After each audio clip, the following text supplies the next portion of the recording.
ವಿಶ್ವಗುರು, ಜಗಜ್ಯೋತಿ, ಜಗತ್ತಿನ ಮೊಟ್ಟ ಮೊದಲನೇ ಅನುಭವ ಮಂಟಪ, ಪ್ರಜಾಪ್ರಭುತ್ವ, ಸಕಲ ಮಾನವ ಜೀವರಾಶಿಗಳಿಗೆ ಲೇಸನ್ನೇ ಬಯಸುವ, ಸರ್ವರಿಗೂ ಒಬ್ಬನೇ ದೇವರು, ಸರ್ವರಿಗೂ ಒಂದೇ ಒಂದು ದೇವಾಲಯ, ಕಂಬವಿಲ್ಲದ ದೇವಾಲಯ, ಹಗಲೊಂದು ಜ್ಯೋತಿ ഇരുಳೊಂದು ಜ್ಯೋತಿ.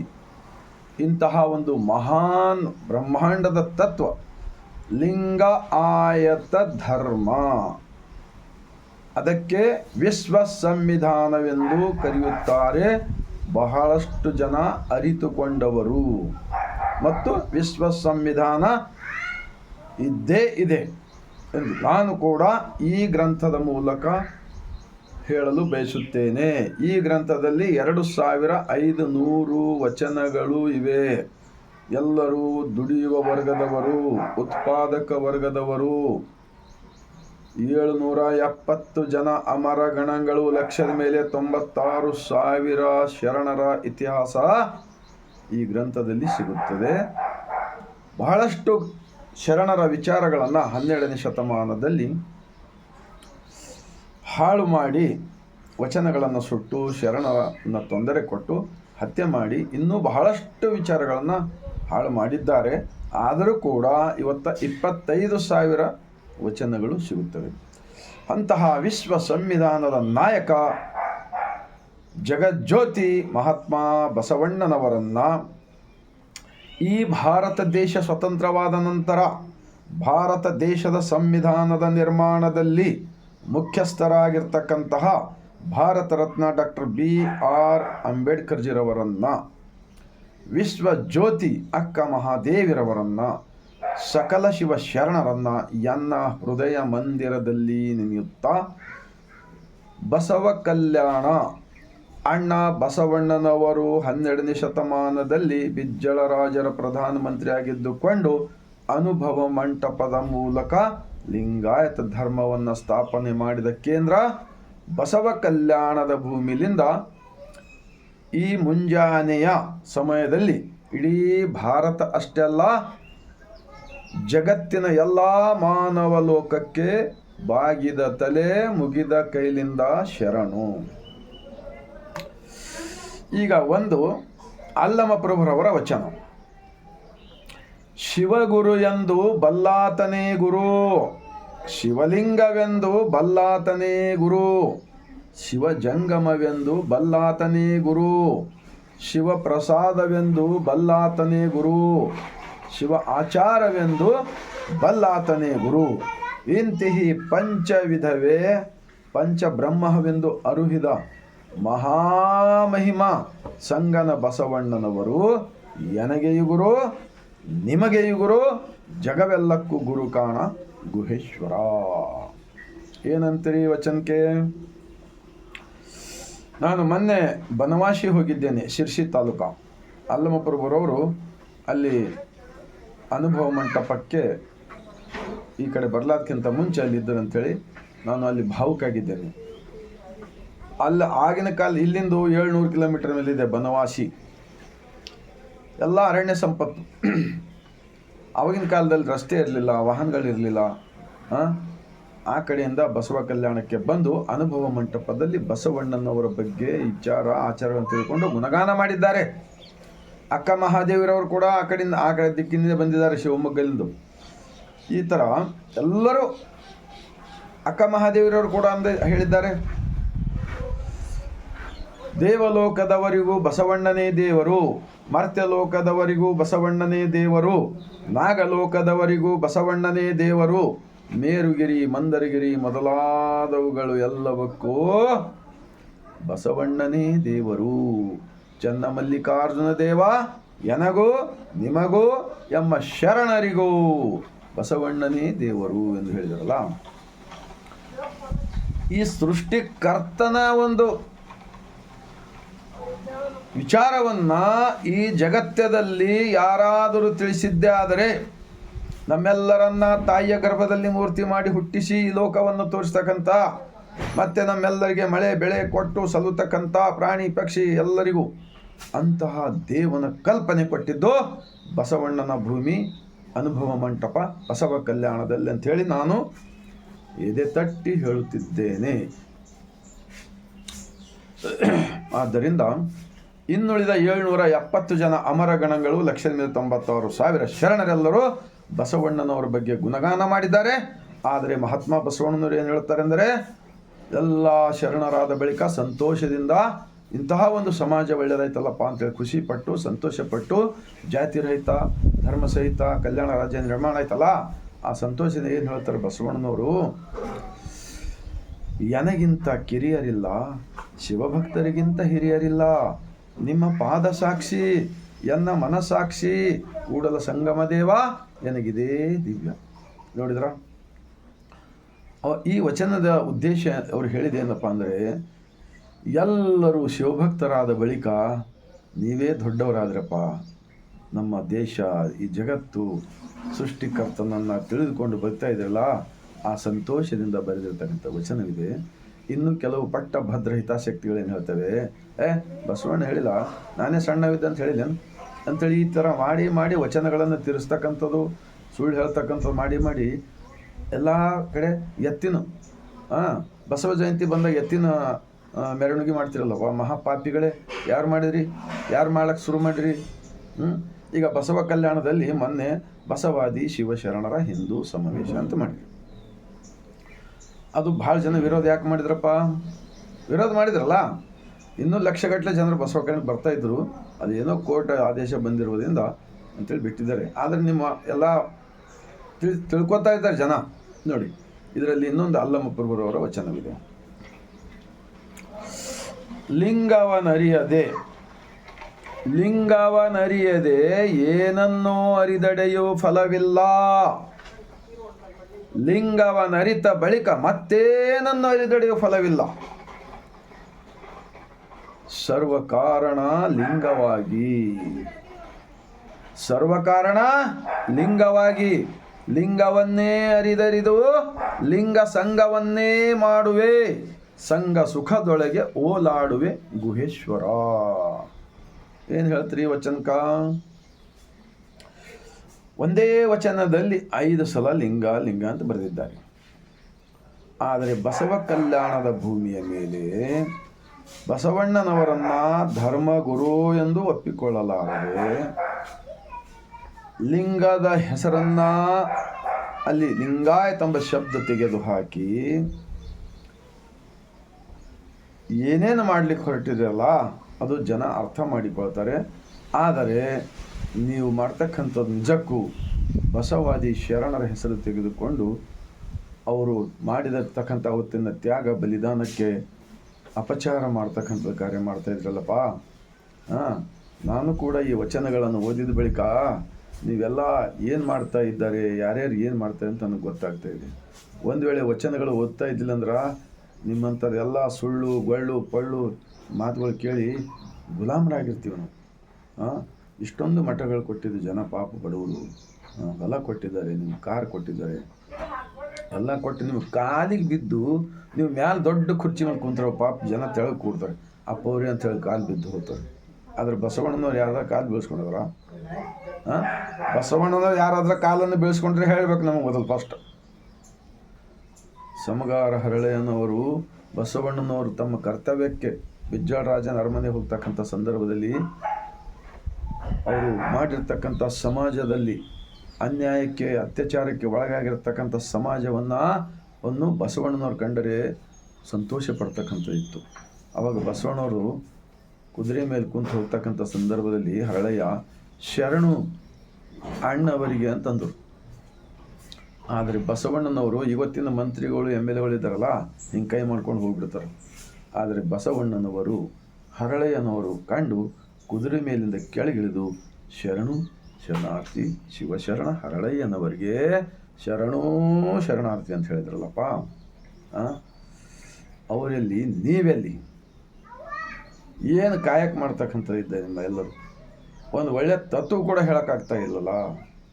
ಕೆಲಸ ಮಾಡಿದ್ರೆ ಹೋಲ್ಬಿಡಿ, ಏನು ವಸ್ತು ತಯಾರು ಮಾಡಿರಿ, ಒಂದು ಸೂಜಿ ಕೂಡ ತಯಾರು ಮಾಡಿಲ್ಲ. ಇವತ್ತು ನೋಡಿರಿ, ಈ ವಿಮಾನಗಳು, ಹೆಲಿಕಾಪ್ಟರ್ಗಳು, ಟ್ರೈನ್ಗಳು, ಮಷಿನ್ಗಳು, ಮೊಬೈಲ್ಗಳು, ಇಲ್ಲಿಂದ ಜಗತ್ತೇ ತುಂಬ ಮಾತಾಡೋದು. ಈ ಧರ್ಮದ ಹೆಸರು ಹೇಳ್ಕೊಂಡು ತಿರುಗ್ತಕ್ಕಂಥವ್ರು ಏನು ತಯಾರು ಮಾಡಿರಿ? ಯಾರಿಗನ್ನ ಉಪಕಾರ ಮಾಡಿರಾ? ಇಷ್ಟೆಲ್ಲ ಕೊಟ್ಟರೆ ಅದು ನೀವು ಊರಲ್ಲಿ ಒಂದಿಷ್ಟು ಶರಣರ ವಚನಗಳು ಸಹಿತ ಸರಿಯಾಗಿ ಹೇಳೋಕ್ಕಾಗಿಲ್ಲಲ್ಲ. ಬಸವಣ್ಣನವರನ್ನು ಧರ್ಮಗುರು ಅಂತ ಒಪ್ಕೊಳ್ಳೋಕ್ಕಾಗಿಲ್ಲಲ್ಲ. ಅದು ನಿಮ್ಮಂಥವ್ರಲಿಂದ ನೋಡಿ, ಇವತ್ತು ಎಲ್ಲ ಯುವಕರು ಸರಾಯಿ ಕುಡಿತಾ ಇದ್ದಾರೆ, ಗುಟ್ಕಾ ತಿಂತಾ ಇದ್ದಾರೆ, ಇಸ್ಪಟ್ ಆಡ್ತಾ ಇದ್ದಾರೆ, ಪ್ರಾಣಿ ಮಾಂಸಾಹಾರಿ ತಿಂತಾ ಇದ್ದಾರೆ, ಅನೇಕ ತಪ್ಪುಗಳು ಮಾಡ್ತಾ ಇದ್ದೀವಿ. ನಮ್ಮನ್ನು ಒಳಗೊಂಡು ಮಾಡಿದ್ದೀವಿ ಅಂತ ಹೇಳ್ಬೋದು. ನಾವೆಲ್ಲನೂ ಮಾಡ್ತೀವಿ ಅಂತ ಹೇಳಿಲ್ಲ. ಈ ಥರ ತಪ್ಪುಗಳನ್ನು ಮಾಡುವುದನ್ನು ಬಿಡಬೇಕಾದರೆ ಇದ್ದಿದ್ದು ಇದ್ದ ಹಾಗೆ ಸತ್ಯ ಶರಣರ ವಿಚಾರಗಳನ್ನು ತಿಳಿಸ್ಬೇಕಲ್ಲ ಜನರಿಗೆ. ಅದಕ್ಕೆ ಬಸವಣ್ಣರು ತನ್ನ ಇದ್ರ ಮೇಲೆ ಹಾಕೊಂಡು, ಎನ್ನ ಚಿತ್ತವು ಅತ್ತಿಯ ಹಣ್ಣು ನೋಡಯ್ಯ, ವಿಚಾರಿಸಿದಡೆ ಉರುಳಿಲ್ಲ ನೋಡಯ್ಯ, ಪ್ರಪಂಚಿನ ಡಂಬಿನಲ್ಲಿ ಎನ್ನದೊಂದು ಈ ರೂಪು ಮಾಡಿ ನೀವಿರಿಸಿದಿರಿ ಕೂಡಲ ಸಂಗಮದ. ಅರ್ಥವಾಗೋದಿಲ್ವಾ ಈ ವಚನ? ಬಸವಣ್ಣನವರು ಅನುಭವ ಮಂಟಪ ಯಾಕೆ ಸ್ಥಾಪನೆ ಮಾಡಿದ್ರಪ್ಪ? ನಮ್ಮ ಒಳಗಿನ ಕೆಟ್ಟ ಹುಳಗಳು, ಕೆಟ್ಟ ಮನಸ್ಸುಗಳು, ಕೆಟ್ಟ ಇನ್ನೊಬ್ಬರನ್ನು ಕೆಟ್ಟದ್ದು ಬಯಸ್ತಕ್ಕಂಥವ್ರು, ಮತ್ತು ಸತ್ಯವನ್ನು ಹಾಳು ಮಾಡ್ತಕ್ಕಂಥವ್ರು, ಏನೇ ಕೆಟ್ಟ ಗುಣಗಳಿದ್ವಲ್ಲ ಅವೆಲ್ಲವೂ ಕೂಡ ಅನುಭವ ಮಂಟಪದಲ್ಲಿ ಬಿಡುವ ಸಲುವಾಗಿಯೇ ಅವರು ಅನುಭವ ಮಂಟಪ ಸ್ಥಾಪನೆ ಮಾಡಿದರು. ಗುಡಿ ಗುಂಡಾರಗಳು, ಈ ಜ್ಯೋತಿಷ್ಯ ಶಾಸ್ತ್ರ, ಪುರಾಣ, ಪಂಚಾಂಗ, ಈ ದೆವ್ವ ಭೂತ, ಈ ಭಯಪಡಿಸ್ತಕ್ಕಂಥ ಏನಿದ್ದಿರಲ್ಲ ಇವೆಲ್ಲವೂ ಕೂಡ ಕಸದ ತೊಟ್ಟಿಗೆ ತೆಗೆದು ಹಾಕಿದ್ದಾರೆ. ಆದ್ದರಿಂದಲೇ ಬಸವಣ್ಣನವರು ಶರಣರು. ಇನ್ನೊಂದು ಅಲ್ಲಮ ಪ್ರಭುರವರ ವಚನ, ಕಲ್ಲ ಮನೆಯ ಮಾಡಿ ಕಲ್ಲ ದೇವರುಗಳು ಮಾಡಿ, ಆ ಕಲ್ಲ ದೇವರುಗಳ ಮೇಲೆ ಆ ಕಲ್ಲಿನ ಮನೆ ಕೆಡೆದರೆ ಆ ದೇವರು ಎತ್ತ ಹೋದನು. ಲಿಂಗ ಪ್ರತಿಷ್ಠೆ ಮಾಡುವವರಿಗೆ ನಾಯಕ ನರಕ ತಪ್ಪದು ಗುಹೇಶ್ವರ.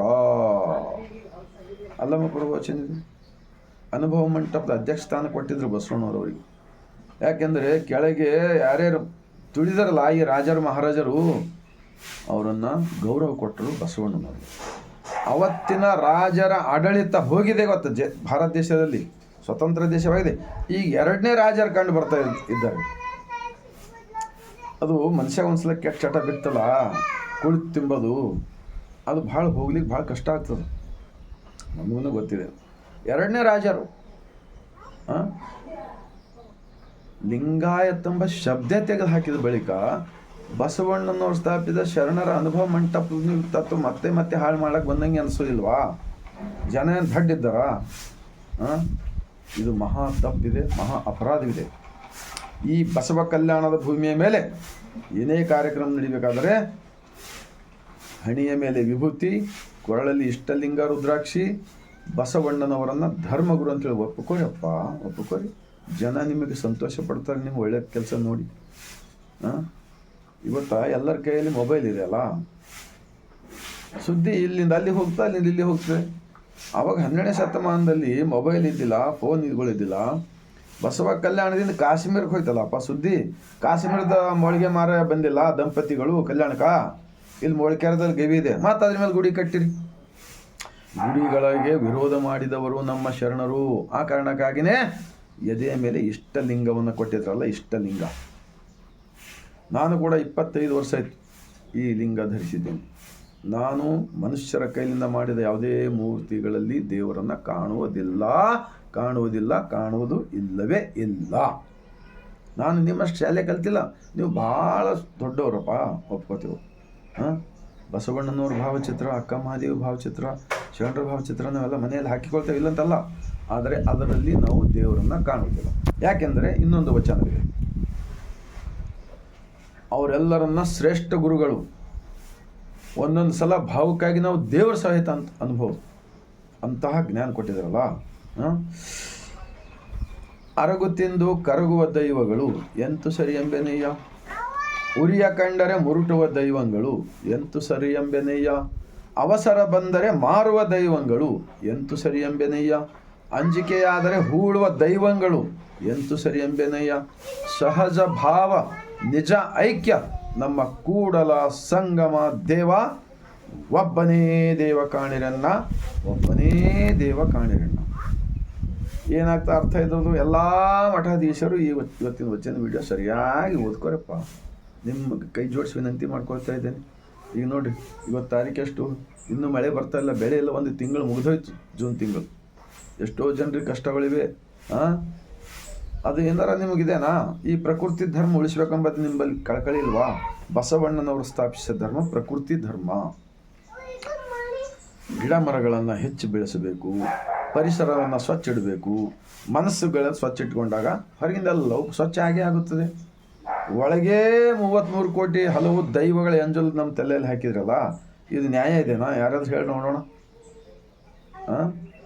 ಅದಕ್ಕೆ ಈಗ ಉತ್ತರ ಪ್ರದೇಶದಲ್ಲಿ ಅಯೋಧ್ಯದಲ್ಲಿ ರಾಮನ ಗುಡಿ ಕಟ್ಟೋ ಸಲುವಾಗಿ ಎಲ್ಲ ಭಾರತ ದೇಶದಿಂದ ಎಲ್ಲ ಮೂಲೆ ತಿರುಗಿ ದುಡ್ಡು ತೆಗೆದುಕೊಂಡು ಹೋದರು. ಅದು ಕಟ್ಟಲಾಯಿತು. ಆದರೆ ಅಲ್ಲಿಂದು 200 ಕೋಟಿಗಿಂತ ಹೆಚ್ಚು ದುಡ್ಡು ಮತ್ತು ಬಂಗಾರ ಬೆಳ್ಳಿ ಎಲ್ಲ ತೆಗೆದುಕೊಂಡು ಹೋಗಿ ಅದು ಗೊತ್ತಾಗ್ತಂತೇಳಿ ಕರಗಿಸಿ ಎಲ್ಲವೂ ಮಾರಾಟ ಮಾಡಿದಾರಂತೆ. ಬಸವಣ್ಣನವರು ಅವತ್ತೇ ಬರೆದಿದ್ದಾರೆ ಈ ರಾಮಾಯಣ ಮಹಾಭಾರತ. ಇನ್ನೊಂದು ಬಸವಣ್ಣನವರ ವಚನವಿದೆ, ಬ್ರಹ್ಮ ಪದವಿಯನ್ನು ಒಲ್ಲೆ, ವಿಷ್ಣು ಪದವಿಯನ್ನು ಒಲ್ಲೆ, ರುದ್ರ ಪದವಿಯನ್ನು ಒಲ್ಲೆ, ನನಗೆ ಮತ್ಯಾವ ಪದವಿಯೇ ಒಲ್ಲೆನಯ್ಯ. ಕೂಡಲ ಸಂಗಮ ದೇವ ನಿಮ್ಮ ಸದ್ಭಕ್ತರ ಪಾದವನರಿದಿಪ, ಮಹಾಪದವಿಯೇ ಕರುಣಿಸಯ್ಯ. ಏನಂತ ಹೇಳ್ತಾರೆ? ಅವೆಲ್ಲ ಬೇಡ ಅಂತ ಯಾಕೆ? ಅವೆಲ್ಲ ಬೇಡ ಬೇಡ ಅಂತ ಯಾಕೆ ಹೇಳಿದ್ದಾರೆ? ರಾತ್ರಿ ಎಲ್ಲ ಮಲ್ಕೊಂಡಾಗ ಅವಲೋಕನ ಮಾಡಿರಿ ಅಂದಾಗ ಅವರು ಒಳ್ಳೆಯ ಇತಿಹಾಸ ಈ ಭೂಮಿ ಕೊಟ್ಟಿರ್ತಕ್ಕಂಥ ಇದ್ದರೆ, ಈ ದೇಶದಲ್ಲಿ ಯುದ್ಧಗಳು, ಜಾತಿಗಳು ಇಷ್ಟೆಲ್ಲ ಯಾಕಾದು? ಯಾರು ಮಾಡಿದರೆ? ಆ ಕಾರಣಕ್ಕೆ ಅವೆಲ್ಲ ಬೇಡ ಅಂತ ಹೇಳಿದ್ದಾರೆ ಈ ಗ್ರಂಥದಲ್ಲಿ. ಅವೆಲ್ಲ ಬೇಡಪ್ಪ ಬೇಡ, ನಮಗೆ ಅನುಭವ ಮಂಟಪದ ಈ ಶರಣರ ಸಂಘದಲ್ಲಿ ನಾವು ಧ್ಯಾನ, ಪ್ರಾರ್ಥನೆ, ಚಿಂತನೆಗಳನ್ನು ಮಾಡೋದ್ರ ಮೂಲಕ ಈ ಜನ್ಮಕ್ಕೆ ಹುಟ್ಟಿ ಬಂದಿದ್ದಕ್ಕೆ ಜೀವನ ಪಾವನ ಮಾಡಿಕೊಳ್ಳೋಣಪ್ಪ ಅಂಥೇಳಿ ಬಸವಣ್ಣವರು ಇದು ಮಾಡಿದರೆ, ನೀವೇನು ಮಾಡ್ತಾ ಇದ್ದೀರಿ? ಎಲ್ಲ ಕಳವಾಗ್ಯದ. ಎಷ್ಟೋ ಗುಡಿಗಳನ್ನ ನ್ಯೂಸ್ ಪೇಪರ್ದಲ್ಲಿ ಕೇಳಿದ್ದೀನಿ. ಇಲ್ಲಿ ಬಸವ ಕಲ್ಯಾಣದ ಅಲ್ಲಂ ಪ್ರಭು ಗದ್ಗೆ ಮಾಡೋದನ್ನು ಬೆಳ್ಳಿ ಮೂರ್ತಿ ಕಳವು ಮಾಡಿದ್ದಾರೆ ಒಂದು ಸಲ. ನಾನು ನೋಡಿದ್ದೆ. ಅವ್ರು ಶರಣರು ಎಲ್ಲ ಏನು ಬೇಡ ಅಂದ್ರಲ್ಲ ಅದು ಮತ್ತೆ ಮಾಡ್ತಾ ಇದ್ದೇವೆ ನಾವು. ಈ ಕಾರಣಕ್ಕಾಗಿ ಅದು ಇವತ್ತೆಲ್ಲರೂ ಕಳ್ಳರು, ಸುಳ್ಳರು, ಮೋಸಗಾರರು, ವಂಚಕರು ಜನ ಹೆಚ್ಚಿಗೆ ಆಗ್ತಾ ಇದ್ದಾರೆ. ಈಗ ನೋಡಿ, ಹರೊಂದು ಮನುಷ್ಯನ ಮೇಲೆ ಕೆಟ್ಟ ಆಸೆ ಇರ್ತದೆ, ದುರಾಶೆ ಇರ್ತದೆ. ಒಂದು ಸಣ್ಣ ಇರೋದ ಅಂದ್ರೂ ಅದು ಕೂಡ ಆಹಾರ ಹುಡ್ಕೋತ ತಿರುಗ್ತದೆ. ಅದು ಕಳ್ಳ ಸುಳ್ಳು ಅದಕ್ಕೆ ಗೊತ್ತಿರಲ್ಲ, ಮೋಸ ವಂಚನೆ. ಆದರೆ ನಮ್ಮಂಥ ಈ ಮನುಷ್ಯನಂಥ ಡೇಂಜರ್ ಈ ಭೂಮಿಯ ಮೇಲೆ ಯಾರೂ ಇಲ್ಲ. ನನ್ನನ್ನು ಒಳಗೊಂಡೇ ಹೇಳ್ತಾ ಇದ್ದೀನಿ. ಈ ಕೆಟ್ಟ ಮನಸ್ಸುಳ್ಳ ಮನುಷ್ಯನ ಒಂದು ಕೆಟ್ಟ ಗುಣಗಳನ್ನು ತೆಗೆದುಹಾಕಿ, ಒಂದು ಅವಗುಣಗಳನ್ನು ತೆಗೆದುಹಾಕಿ ಸೃಷ್ಟಿಕರ್ತನ ಶಿವಗುಣಗಳನ್ನು ಸೇರಿಸಿಕೊಂಡು ಸಮಾಜದಲ್ಲಿ ಒಳ್ಳೆಯ ವ್ಯಕ್ತಿಯನ್ನಾಗಿ ಬದುಕಲು ಒಂದೇ ಒಂದು ತತ್ವವಿದೆ ಜಗತ್ತಕ್ಕೆ. ಮಹಾತ್ಮ ಬಸವಣ್ಣನವರು ಸ್ಥಾಪಿಸಿದ ಅನುಭವ ಮಂಟಪದ ಬಸವಾದಿ ಶಿವಶರಣರು ಸ್ಥಾಪಿಸಿದ ದುಡಿಯೋ ವರ್ಗದವರು, ಉತ್ಪಾದಕ ವರ್ಗದವರು, ಲಿಂಗಾಯತ ಧರ್ಮ ಅಂಥೇಳಿ ಸಮಾವೇಶ ಇನ್ನು ಮುಂದೆ ಎಲ್ಲ ಕಡೆ ಆಗುತ್ತದೆ, ಆಗೇ ಬೇಕಾಗುತ್ತದೆ. ಯಾಕೆಂದರೆ ಸತ್ಯದ ಪರವಾಗಿ ವಚನಗಳಿವೆ. ಆದ್ದರಿಂದ ನಮ್ಮ ಭಾರತ ದೇಶ ಬಸವ ಲಿಂಗಾಯತ ರಾಷ್ಟ್ರ, ಬಸವ ಲಿಂಗಾಯತ ರಾಷ್ಟ್ರ ಆಗಬೇಕು ಅಂಥೇಳಿ ನೀವೆಲ್ಲರೂ ಮನಸ್ಸು ಮಾಡಿ. ನೀವೆಲ್ಲ ಪಾಪ ಜನ ನಿಮಗೆಲ್ಲ ಕಾಲು ಬಿದ್ದು ದುಡ್ಡು ಎಲ್ಲ ಕೊಡ್ತಾರಲ್ಲ. ಬಸವ ಲಿಂಗಾಯತ ರಾಷ್ಟ್ರ ಎಲ್ಲರೂ ಒಪ್ಪಲೇಬೇಕಾಗ್ತದೆ. ಎರಡು ಕೂಡಿಸಿದ್ರೆ ಎಷ್ಟಾಗ್ತವ? 4 ಆಗ್ತಾವ. ಅಂಥ ಮಹಾನ್ ತತ್ವ ಇದು ಇದೆ. ಬೇಕಾದರೆ ಬಸವ ಕಲ್ಯಾಣದ ಭೂಮಿಯ ಮೇಲೆ ಒಳ್ಳೆಯ ಮನಸ್ಸನ್ನು, ಹೃದಯವನ್ನು ಇಟ್ಕೊಂಡು ಬನ್ನಿ. ನನ್ನ ಹೆಸರು ಚಂದ್ರಪ್ಪ ಭೀಮಣ್ಣ ಗುಂಗೆ ಬೇಲು. ಕರೀರಿ, ಎಲ್ಲರೂ ಬರ್ರಿ. 1,00,000 ಜನ ಕೂತ್ಕೊಡ್ರಿ ಅಲ್ಲಿ ರಥ ಮೈದಾನದಲ್ಲಿ. ಚರ್ಚೆ ಮಾಡೋಣ ಬರ್ರಿ. 3 ದಿವಸ 4 ದಿವಸ ಚರ್ಚೆ ಸಲುವಾಗಿ ಇಟ್ಕೊಳ್ರಿ ಅಂಥೇಳಿ ನಾನು ನಿಮಗೆ ಕೈ ಜೋಡಿಸಿ ವಿನಂತಿ ಮಾಡಿಕೊಳ್ಳುತ್ತಾ, ಈ ವಿಡಿಯೋ ದೊಡ್ಡದಾಗಿದೆ ಸ್ವಲ್ಪ. ನಿಮ್ಮ ಹೃದಯದಲ್ಲಿ ಈ ಜನ್ಮಕ್ಕೆ ಹುಟ್ಟಿ ಬಂದಿದ್ದಕ್ಕಾಗಿ ಜೀವನ ಪಾವನ ಮಾಡಿಕೊಂಡು ಬದುಕಿ ಒಂದಿನ ಹೋಗೋದಿದೆಯಲ್ಲ, ಬಂದಿದ್ದು ಸತ್ಯ, ಹೋಗುವುದು ಸತ್ಯ. ಒಳಗಡೆ ಯಾಕಪ್ಪ ಇಷ್ಟೆಲ್ಲ ಮೋಸ ಮಾಡ್ತಕ್ಕ ಒಬ್ಬರು ಬೆನ್ನಿಗೆ ಒಬ್ರು ಮೋಸ ಮಾಡಕ್ಕೆ ಬರ್ತಾಯಿದ್ರು ಬಸವಣ್ಣನವರು. ಆವಾಗ ವಚನ ದರ್ಶನ್ ಅಂತೇಳಿ ಬುಕ್ ಬಿಡುಗಡೆ ಮಾಡೋ ಅದನ್ನು ಹಿಂಗೆ ತೆಗೆದು ಇದು ಮಾಡಿದ್ದೀನಿ, ಅದು ಹಾಳು ಮಾಡೋಕ್ಕೆ ಬಂದಿತ್ತು. ಈಗ ಮತ್ತೇನೇನೋ ಬುಕ್ಗಳು ಬಿಡುಗಡೆ ಮಾಡೋಕ್ಕೆ ಬರ್ತಾಯಿದ್ದಾರೆ. ಈಗ ಇಲ್ಲಿ ಬೇಕಾದಷ್ಟು ವಚನಗಳಿವೆ, ಏನಷ್ಟೆಲ್ಲ ಬೇಕಾಗಿಲ್ಲ.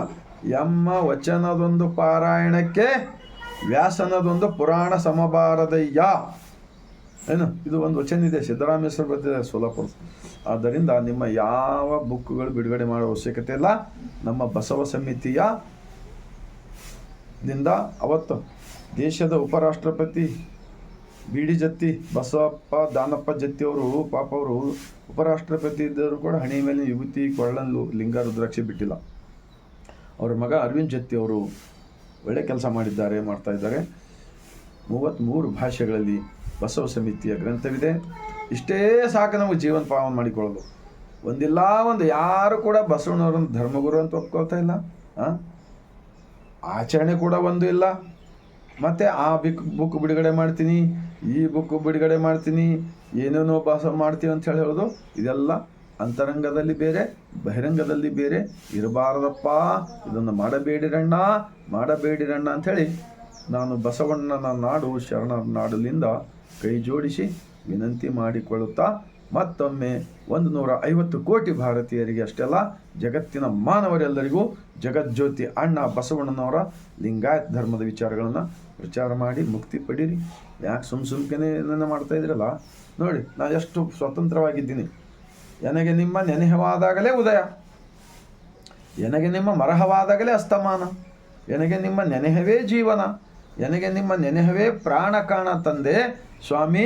ಎನ್ನ ಹೃದಯದಲ್ಲಿ ನಿಮ್ಮ ಚರಣ ದುಂಡಿಗೆ ಒತ್ತಯ್ಯ, ವದನದಲ್ಲಿ ಷಡಕ್ಷರಿ ಬರೆಯವಯ್ಯ ಕೂಡಲ ಸಂಗಮ ದೇವ. ಏನಾಗುತ್ತದೆ ವಚನ ಅರ್ಥ ಹೇಳಿ ನೋಡೋಣ.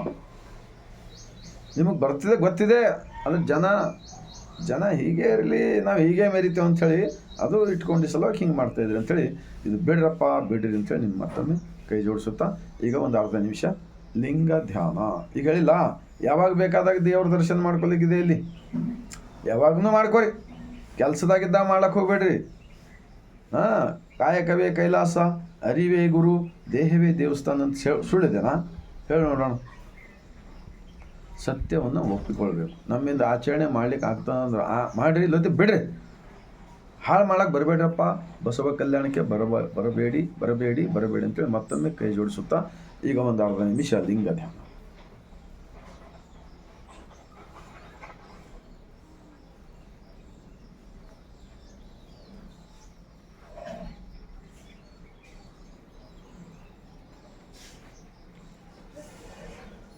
ಶ್ರೀ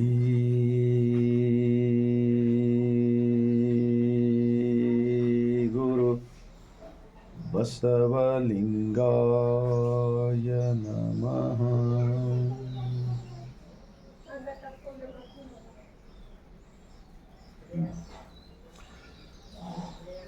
ಸರ್ವರಿಗೂ ಮತ್ತೊಮ್ಮೆ ಬಾಗಿದ ತಲೆ ಮುಗಿದ ಕೈಲಿಂದ ಶರಣು.